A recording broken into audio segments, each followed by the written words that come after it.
अध्यात्म विश्व विज्ञान यूट्यूब चैनल और अध्यात्म विज्ञान मराठी इस यूट्यूब चैनल के सभी पाठकों, दर्शकों, मित्रों, मार्गदर्शक, आचार्यगण और हमारे टीम के भी सभी सदस्यों का हार्दिक स्वागत समादर करते हैं।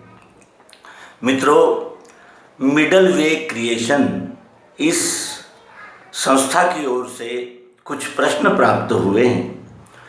चिंतन की, मनन की दृष्टि से अत्यंत महत्वपूर्ण होने से हम भी उन प्रश्नों की छानबीन करें और देखें कि क्या उन प्रश्नों का हमारे चिंतन से अमृत निकलता है और उस अमृत का पान करके क्या हमारा ईश्वर, सत्य और प्रेम, विश्वास और एक विधाता, विश्व विधाता, इसके विषय में क्या आस्था बनती है और किस तरह वो कार्य करेगी।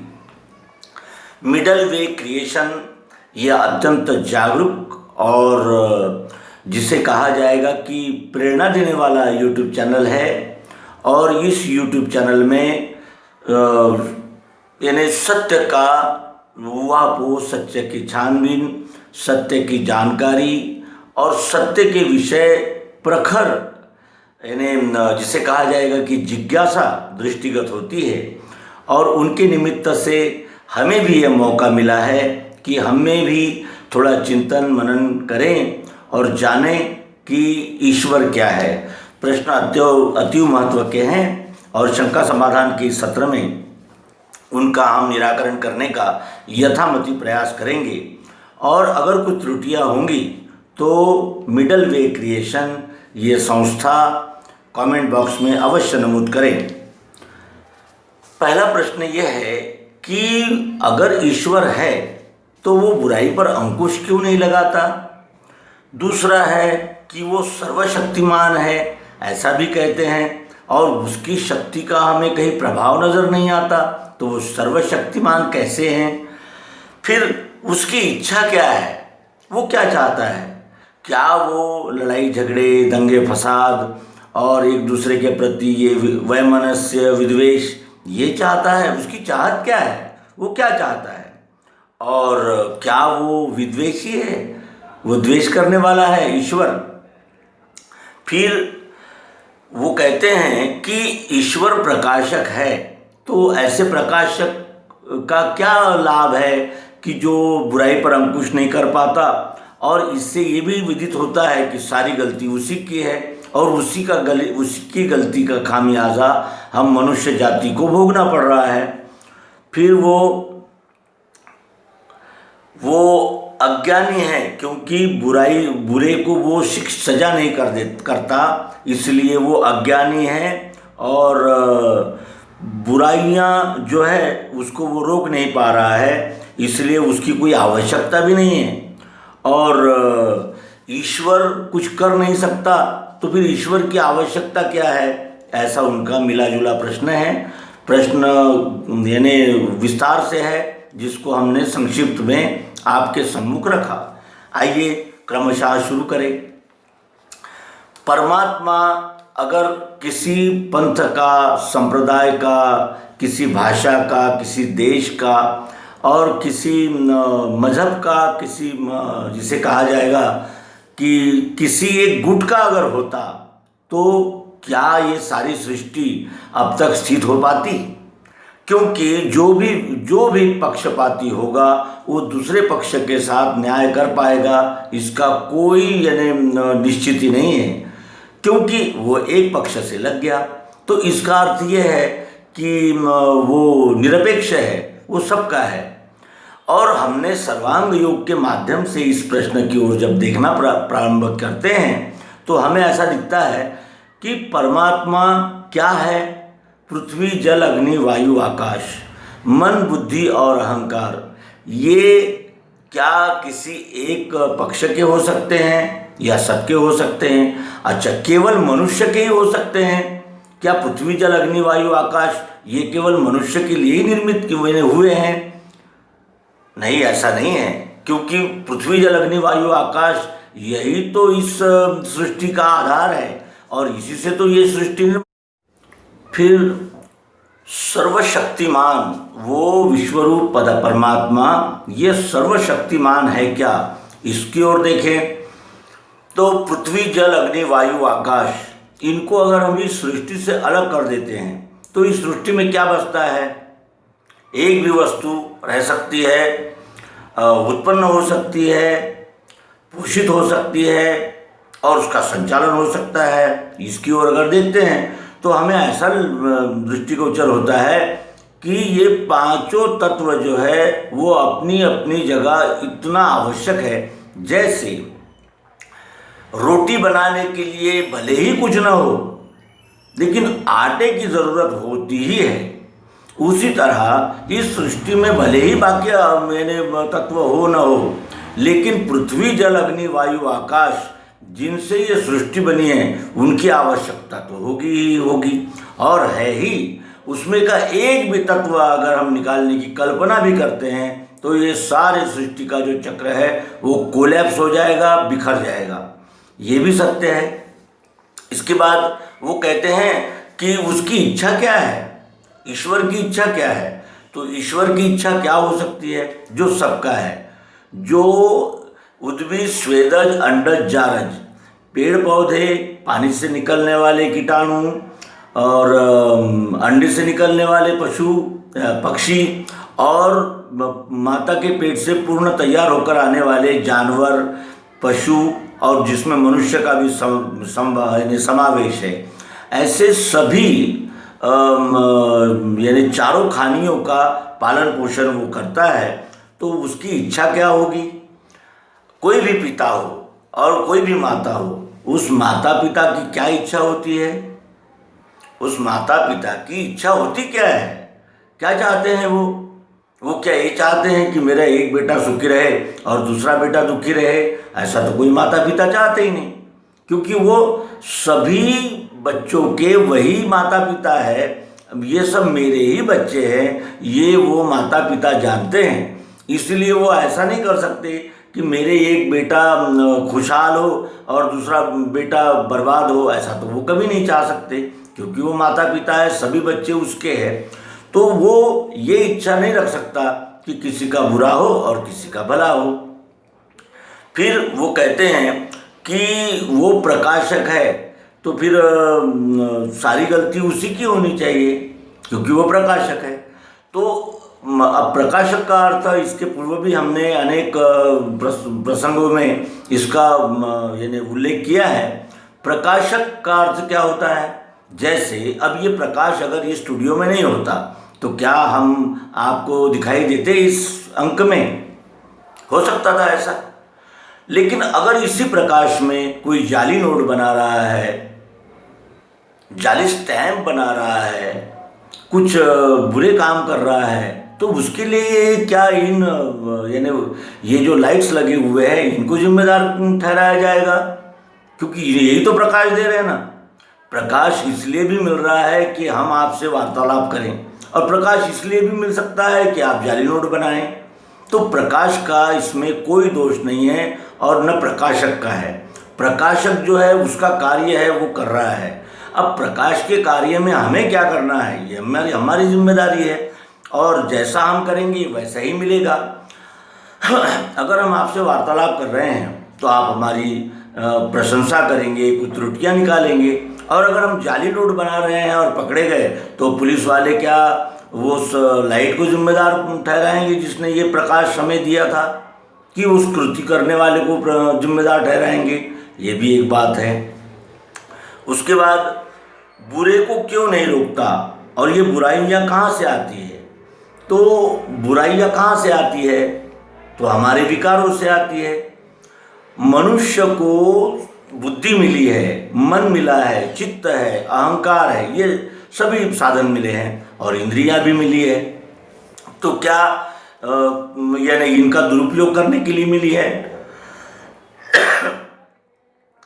ये जो इंद्रियां, मन, बुद्धि, चित्त और अहंकार, ये सारे साधन इसको प्राप्त हुए हैं, तो ये किस लिए मिले हैं? क्या ये कान अच्छा ही सुनने के लिए मिले हैं, कि बुराई सुनने के लिए मिले हैं कि सब कुछ जो सुनाई देता है। इस कान से हमें पक्षियों की चहचहाहट सुनाई देती है, नदी की कलरव सुनाई देती है।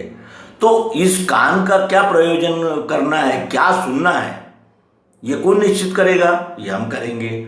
आंखें हैं, क्या देखना है क्या नहीं देखना है, इसका निर्णय कौन करेगा? हम करेंगे, क्योंकि आंखें हमारे पास है। नाक, क्या सूंघना है क्या नहीं सूंघना है, क्या हम दुर्गंध के पास जाकर इस नाक से सूंघ सकते हैं? सूंघेंगे, सुगंध सूंघेंगे या दुर्गंध? ये जीभ मिली है, कौन सा रस चाहिए और कौन सा हमने लेना है, ये निर्णय कौन करेगा? हम करेंगे कि वो जीभ करेगी या वो जल करेगा? तो इस तरह वो बुराइयां कहाँ से आती है? तो बुराइयां हमारे विकारों से आती है, और वह कुछ नहीं कर सकता, इन्हें नियंत्रण नहीं कर सकता। तो उनका ऐसा कहना है कि ईश्वर की आवश्यकता भी क्या है, क्यों माने ईश्वर है? ईश्वर को नहीं भी माना तो कोई प्रॉब्लम, कोई समस्या नहीं होती। तो इसके लिए यही उत्तर है कि हमें पिता की आवश्यकता क्या है, माता की आवश्यकता क्या है, और माता पिता अगर न हो तो क्या हमारा अस्तित्व रह सकता है? माता पिता ही अगर न हो तो क्या ये जीव का अस्तित्व रहेगा? रह सकता है? ऐसा हो सकता है? पृथ्वी, जल, अग्नि, वायु, आकाश, ये परस्पर पूरक है। हमने इसके पूर्व के एपिसोड में देखा था कि जल से ही इस अन्न का पोषण होता है, और अन्न भक्षण से ही ये जीव, चराचर जीव चलन वलन, प्रसरण और व्यवहार करते हैं। वही अन्न नाड़ियों में कफ, वात, पित्त बनकर धड़कने लगता है, जिससे फिर सत्वगुण, रजोगुण, तमोगुण, ये 3 गुण निर्माण होते हैं, और वही सारे इंद्रियों, मन, बुद्धि और चित्त को, अहंकार को भी वो चलायमान रखते हैं, क्रियाशील रखते हैं। तो कहने का आशय ये है कि अगर माता पिता ही न हो तो जैसे हम नहीं रह सकते, उसी तरह अगर ईश्वर न हो तो ये सृष्टि भी नहीं रह सकती। और ये सृष्टि जो आज इतने उन्नत अवस्था में आई है, तो इसका अगर मूल देखा जाए तो मूल में क्या है? मूल में मानव है। मानव तो उसका विकसित प्रोडक्ट है, विकसित उत्पाद है। लेकिन उसके पहले मूल में क्या है?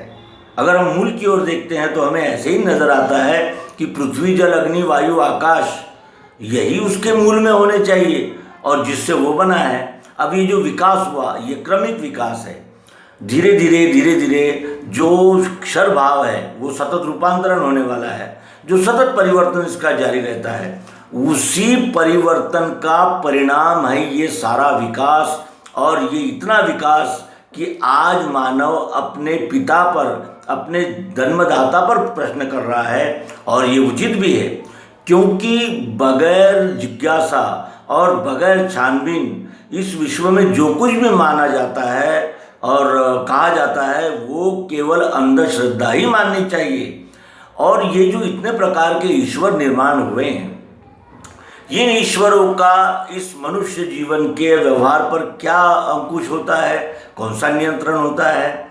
बल्कि उसे ये कहा जाता है कि ये मत कीजिए, ईश्वर नाराज हो जाएगा, ऐसा मत कीजिए, वो परमात्मा दंड देगा। यानी एक डर का माहौल, एक डर का प्रेशर लगा रहता है, और प्रलोभन रहता है। अगर हमने ईश्वर की इच्छा के अनुसार कार्य किया तो क्या होगा? हमें स्वर्ग मिलेगा, फिर वहाँ हुरे होंगी, अप्सराएं होंगी, अनंत प्रकार के भोग होंगे, और फिर बहुत आनंद करेंगे वहाँ।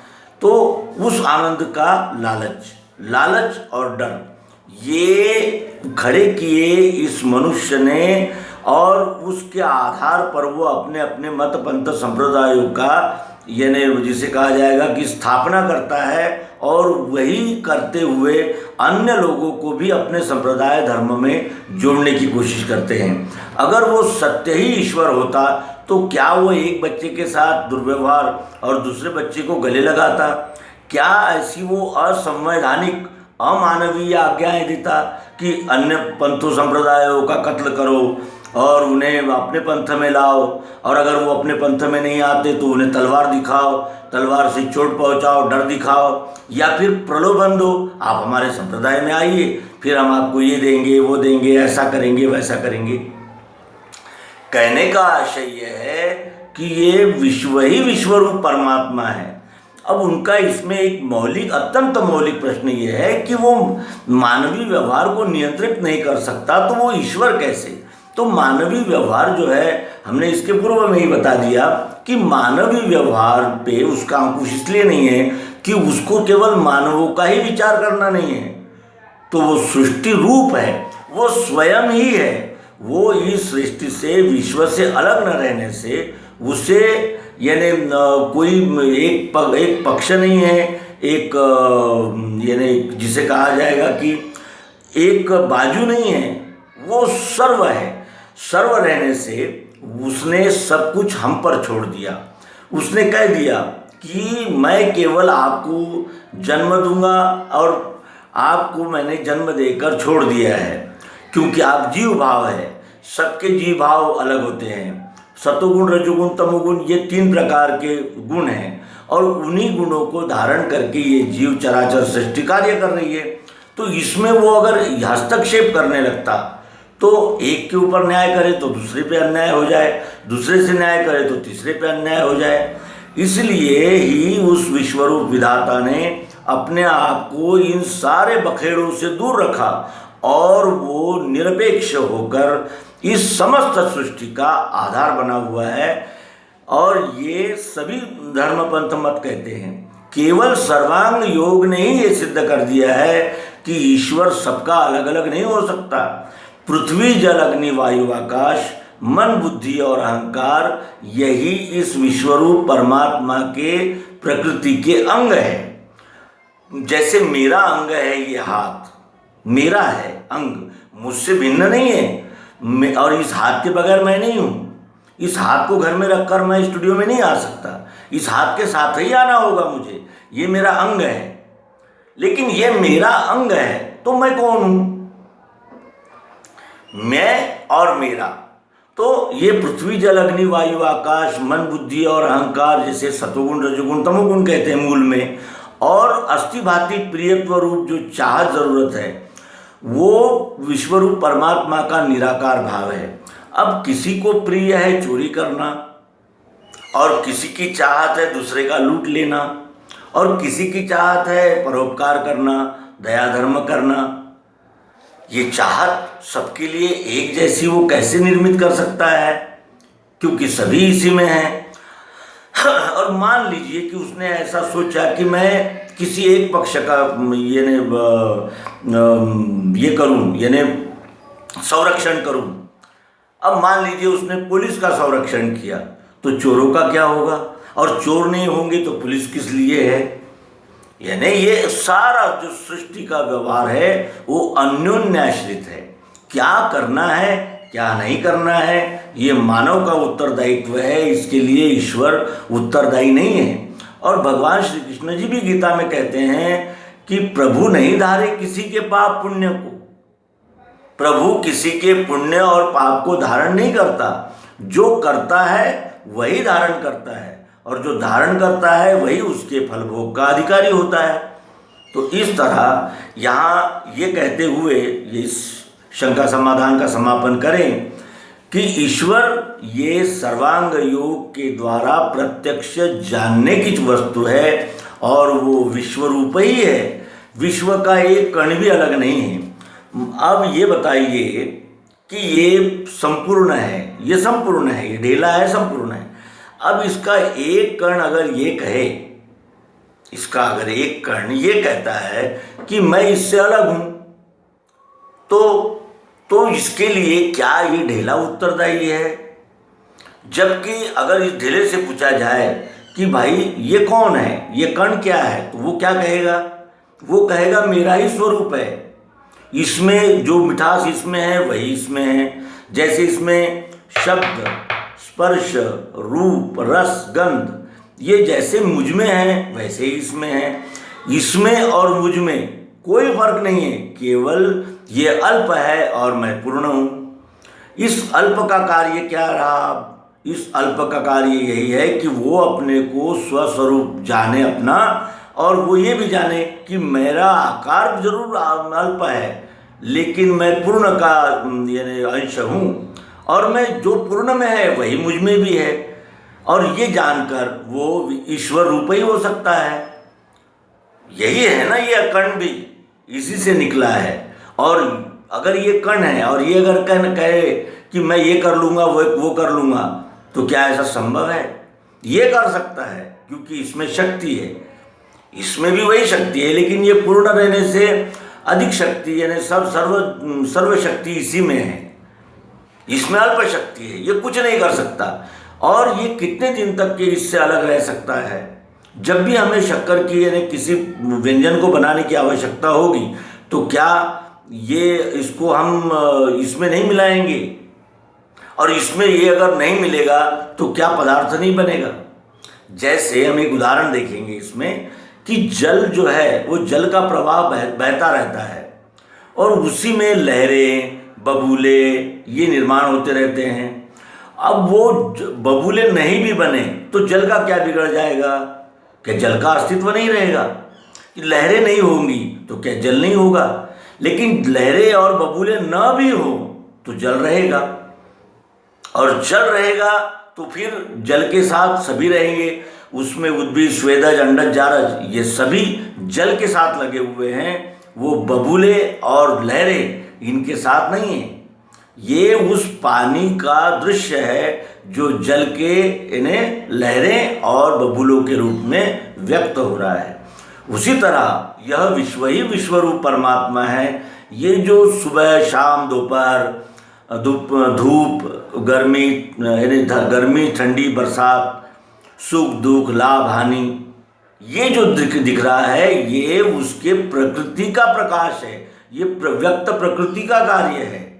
और वो प्रकृति में रह के भी अलिप्त है क्योंकि वो सबका है और वो निरपेक्ष है। वो अगर पक्षपात करने लगेगा तो उसे कोई ईश्वर ही नहीं कहेगा, और वो ईश्वर यानी वो ईश्वर कहना तो छोड़ो, लेकिन ये सृष्टि भी नहीं रहेगी। इसीलिए उसने अपना निरपेक्ष भाव बनाए रखने के लिए ये सृष्टि में स्वयं वही है। एको हम बहुश्याम, मैं एक ही हूँ लेकिन बहुत बन गया हूँ, और ये बहुत इसलिए बना हूँ कि ये सारा सृष्टि चक्र ये मेरे आधार से चलता रहे। तो अब ये कहना कि हम ईश्वर की आवश्यकता क्या है, तो इसमें तो कोई यानी ये प्रश्न ही नहीं हो सकता, क्योंकि ईश्वर ही नहीं होता तो फिर अच्छा ईश्वर की आवश्यकता नहीं है ये एक पल के लिए मान लिया जाए, गृहीत पकड़ा जाए, तो ईश्वर की आवश्यकता नहीं है तो फिर इसकी आवश्यकता क्या है? ये ऐसा कौन सा महान कार्य करके जाता है जो ईश्वर से भी महान हो, ईश्वर से भी बड़ा हो और ईश्वर जैसा सर्वसमावेशक हो? क्योंकि ये तो बद्ध हो गया है, मैं कण हूँ, मैं इसका कण हूँ। ये कण भाव जो है जीव भाव है, इससे बद्ध होकर ये अपने मैंने जीव भावना के अनुसार कार्य करता है। ये जो कण है ये अपनी जीव भावना से कार्य कर रहा है, इससे बिछड़ गया है, और इस वस्तु का इस कण से विरोध नहीं है, न कोई अलगाव है न कुछ अलग है।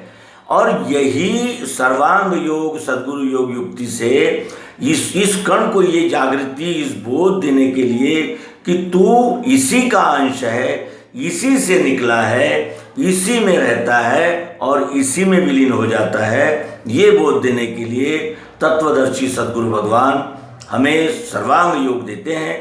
तो आशा है आपका समाधान हुआ होगा।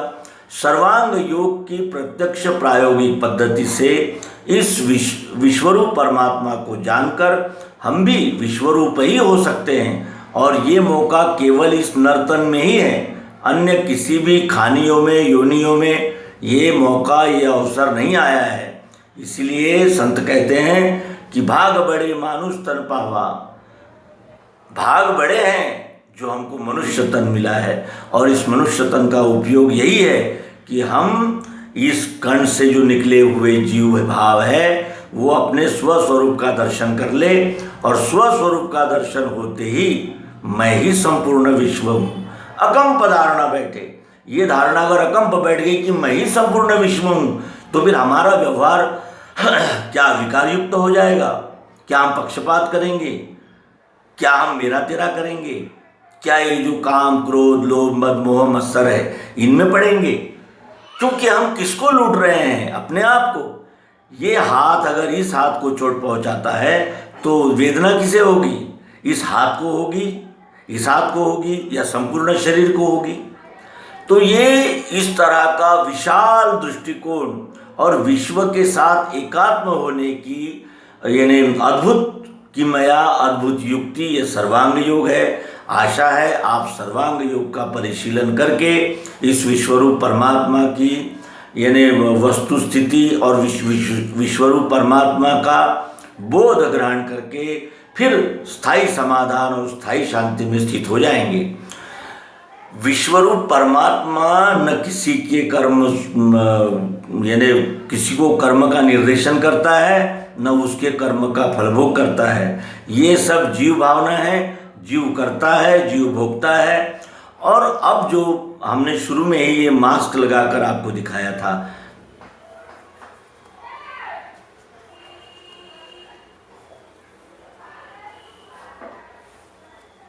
ये स्थिति है। और ये स्थिति के लिए क्या परमात्मा जिम्मेदार है? परमात्मा ने कहा था कि ऐसे मैंने वायरस आप बनाइए, और इस वायरस का उपयोग क्या था? चलो कोई खाद बनाते, कोई औषधि बनाते, लेकिन आपने वायरस बना लिया। ये वायरस किस मंशा से बनाया? विद्वेष की मंशा से। विद्वेष था, मन में ही छल कपट बेईमानी थी, तो उसी का तो ये दृश्य स्वरूप है कि आज मनुष्य मास्क लगाकर घूम रहा है। क्या इसके लिए ईश्वर जिम्मेदार है? ईश्वर ने ये जो वायु बनाया, जो प्राणापान, जो हमारी सांसें चलती है, ये इसलिए बनाई थी उसने कि एक दिन आपको मास्क पहनना पड़े। और अगर वो चाहता कि ये मास्क पहन यानी मास्क की आवश्यकता है, तो क्या ये मास्क के साथ ही वो जन्म नहीं देता? लेकिन जन्म के साथ उसने मास्क नहीं दिया। ये मास्क लगाने की नौबत किसकी वजह से आई है? मानव की वजह से आई है। और ये भोग कौन रहा है? मानव। किया किसने? मानव ने। भोग कौन रहा? मानव। और वो मानव की इस गति अगति का विश्वरूप परमात्मा पे क्या परिणाम हो रहा है? तो कुछ भी नहीं, क्योंकि इधर मृत्यु होता है तो उधर जन्म होता है। ये जन्म मृत्यु का चक्र तो अखंड चलते रहता है। मान लीजिए कि 1, 2 करोड़, 10 करोड़ या 50 करोड़ यानी जीव यानी ये हो गए, यानी रूपांतरित हो गए, समाप्त हो गए, तो उस परमात्मा का क्या बिगड़ जाएगा? उसका क्या कम हो जाएगा? क्योंकि उसकी भट्टी तो शुरू है, वो बनाता है और मिटता है अखिल विश्व को। और वो ये उस प्रदेश का है, ये उस देश का है, ये इस देश का है, ऐसा तो वो भेदभाव करता ही नहीं है। तो ये मास्क लगाने की नौबत आई क्यों? क्या वो प्रकाशक जो है इस सृष्टि का, विश्वरूप परमात्मा, क्या उसने कहा था आपको कि ऐसे गंदे कृत्य करें और एक दिन मास्क पहनकर घूमें? और ये जो भीषण संक्रमण है, क्या उसके लिए वो ईश्वर उत्तरदायी है? क्या उसने वायु जब उसका अंग है तो क्या वो प्रदूषित है? ये शुरू से ये प्रदूषण किया किसने? मानव ने किया है, मनुष्य ने किया है। क्या उद्भिज खाने में जो पेड़ पौधे हैं, इन्होंने प्रदूषण किया? स्वेदज खाने में ये जैसे मछली है, ये जल से निर्माण होने वाले जो जीव है, क्या उन्होंने प्रदूषण किया था? क्या अंडे से निकलने वाले हैं, कबूतर है, मुर्गी है, क्या इन्होंने प्रदूषण किया है? प्रदूषण किसने किया? उद्भिज खाने में जो ये जारज खाने में जो अन्य पशु है, गाय है, घोड़ा है, बकरी है, क्या इन्होंने प्रदूषण किया? प्रदूषित किसने किया इन पंचमहाभूतों को? तो मानव ने। तो मानव ही तो करता है, और फिर भोगेगा कौन? मानव ने की हुई कृति इतनी नीच प्रकार की होती है, इतना गिर चुका है ये मानव कि उसके कृति का परिणाम इन सभी चारों खानियों पर समान रूप से आ रहा है। हम देखते हैं कि गाय को भी कोरोना हो रहा है, मुर्गी को भी चिकनगुनिया हो रहा है, मुर्गी में भी आ रहा है, चमगादड़ में इबोला वायरस आ रहा है। तो ये वायरस आते कैसे हैं और इसका निर्माण कौन करता है? क्या परमात्मा निर्माण करता है?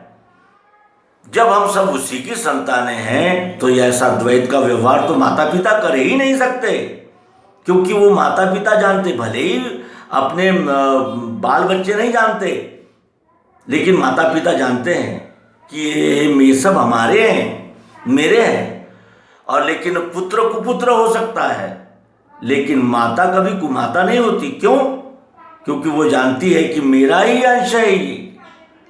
और इस तरह अंश भाव से विश्वरूप परमात्मा को जानकर उसी में विलीन हो जाएं, तभी हमें स्थायी समाधान, अखंड शांति और प्रेम, और जो इस प्रश्न का जो मंतव्य है कि ये विषमता से यानी दुखी हुआ ये जीव प्रश्न कर रहा है कि उस ईश्वर की आवश्यकता क्या है, और जो वो बुराई को रोक नहीं सकता है तो उसका कार्य क्या है, और क्यों ईश्वर को माने। इसके पीछे सद्भावना है, ये प्रश्न दुर्भावना की नहीं है, इसके पीछे सद्भावना है। ये जीव देख रहा है कि आज इतना हाहाकार मचा हुआ है, तो इसके लिए जिम्मेदार कौन है? क्या वो ईश्वर जिम्मेदार है? और यही जिज्ञासा है जो मिडल वे क्रिएशन के इस प्रश्न का कारण है। तो उनकी सदिच्छा को प्रणाम है, और ऐसे ही मूलगामी प्रश्नों का हमारा अध्यात्म विश्व विज्ञान यूट्यूब चैनल सदैव स्वागत करता है। नर्मदे हर सद्गुरु भगवान की जय, विश्वरूप परमात्मा की जय, सत्संगति की जय, सुविचार की जय। नर्मदे हर। ओम शांति शांति शांति।